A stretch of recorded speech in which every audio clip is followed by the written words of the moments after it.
everyone, my name is Millie and welcome to The Performing Arts and Me. In today's video I'm going to be talking about writing a personal statement for drama school.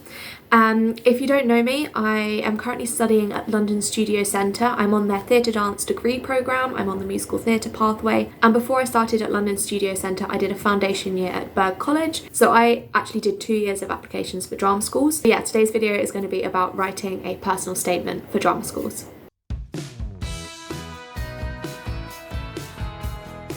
If you're new to my channel, welcome. I make videos about the performing arts, my general life experiences, drama school, being at London Studio Centre and things like that. So if you're interested, please do subscribe. So as I've said, I did 2 years of applying to drama schools. I'm just going to give a quick summary of what that was so that you have a bit of context for the rest of the video. I applied for primarily degree courses at drama schools, both years. So the first year I applied, I was offered a foundation year, which I did at Berg College. And the second year of applications I was offered a degree course, which I'm doing at London Studio Centre, but both years I was primarily applying for degree courses. Now my personal statement was slightly different for each year of applications though. Not only did I have more to write about the second year because I'd done my foundation course, or like I was doing that, so I had that to include in my statement. I also had a slightly different tone and like structure for my personal statement. Please note also that I'm mainly talking about writing a UCAS personal statement. UCAS is the way that you apply to lots of universities, and also some drama schools are through UCAS. The reason I'm talking about UCAS personal statement as like the main thing is because UCAS has very specific like limits. I think it's up to 4,000 characters or 47 lines of text, whichever comes first. You can't just keep writing, like there is a limit. Your UCAS personal statement goes to all the schools on your UCAS application, unless I think if you're doing a UCAS Conservatoires application as well, then I think you can use a separate personal statement for that, but everything that you apply to through UCAS Conservatoires will use that personal statement, and everything you apply to through UCAS will use your UCAS personal statement. Because this personal statement that you write goes to multiple schools if you're doing multiple applications through UCAS, I'm just going to talk about UCAS for the moment, but the same thing applies if you're using UCAS Conservatoires as well. But because it goes to multiple schools, I wouldn't recommend like naming the schools like, oh, I really want to go to this school because this, because that's going to go to every single school and they're all going to read that. As I've mentioned in my previous videos, not all drama schools require applications through UCAS, but assuming that you will be applying to at least one that is through UCAS, you're still going to have to write a UCAS personal statement. You can then use your UCAS personal statement and adapt it for the other schools. One more thing to note before we get into the rest of the video is please remember this is just my opinion and it's based off of what I did. I'm not an admissions officer. I don't actually know if what I did was right or not. Like I have no way of knowing whether my personal statement was a good personal statement for the schools that looked at it. I don't know what role my personal statement played in any offers or any lack of offers. I don't know if it was the right structure.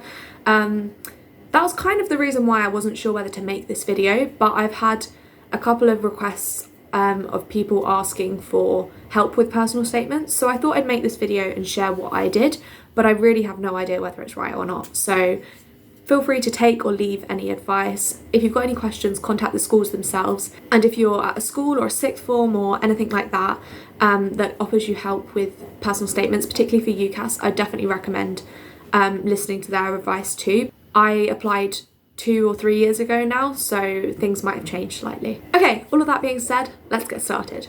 Okay, so I think that the most important distinction between a drama school personal statement and a personal statement that you might write for universities is that, in my opinion, a drama school personal statement is not as important as if you were applying to universities, because you will likely have an audition online or face-to-face for a drama school.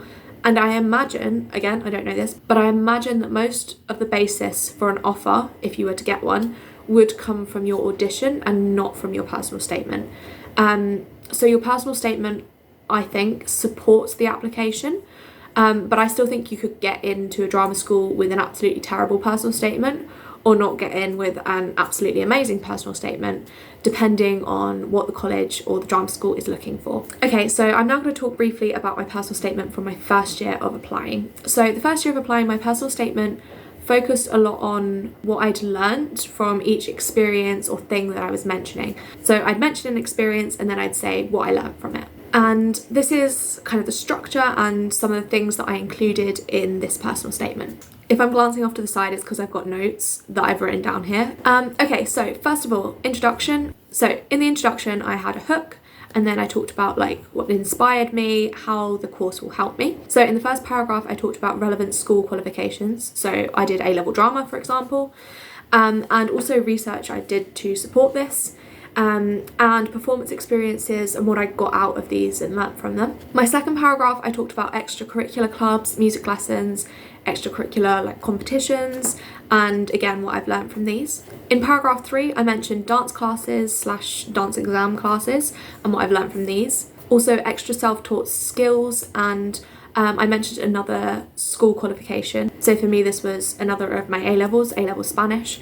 And relevant things that I've learned from this. In paragraph 4, I talked about an outside interest and how this is helpful, extra reading of relevant material and what I've learned from this. I also spoke about volunteering and what I've got out of this, and like work that I've created, like something like a short film or something along those lines, nothing professional, and what I've learned from this. And then my conclusion, I spoke about my goals and how this course and my personality will help me to like achieve those goals. Okay, so that was my personal statement from my first year of applying. And then I'm now going to talk about my second year of applying and like some of the things that I included in that one. So again, I had an introduction which had a hook, what inspires me, and also talking about what I want to get out of the course. In paragraph 1, I had an overview of my current and past training and previous performance experiences. In paragraph 2, I had some more details about a few of like key opportunities / performances / training and what I've learnt from these or got out of them. In paragraph 3, I spoke about why I want this career. I also spoke about what I enjoy, such as like, like what classes you enjoy, my current strengths and things that I want to work on, and also personality traits that might be like an asset. In paragraph 4, I spoke about other interests / hobbies / awards, and also my faith. And in my conclusion, I spoke about the current course that I was enrolled on, so my foundation year at Bird, character traits that will help me, my aspirations, and how the course that I'm applying for, how their course will help me to achieve those.